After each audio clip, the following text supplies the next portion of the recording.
On December 8, 2022, a drawing workshop was organized by the Department of Media Studies for the student of Visual Communication and the interested students to provide limitless opportunities for the creative minds in the field of drawings. Mr. Sainath, a graphic designer, artist, and a cartoonist, was conducted this workshop.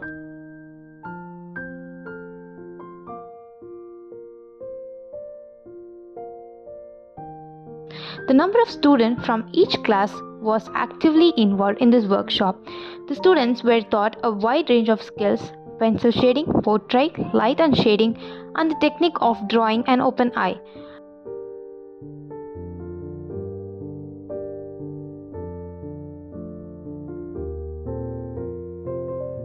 They were filled with curiosity and enthusiasm. They actively responded every activity.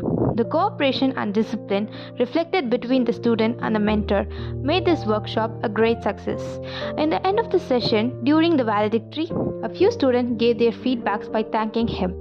One of the students interviewed Mr. Sainath. After the feedbacks, the head of the department thanked Mr. Sainath for making his time for this wonderful workshop. A group photo was taken with the students at the end of the session.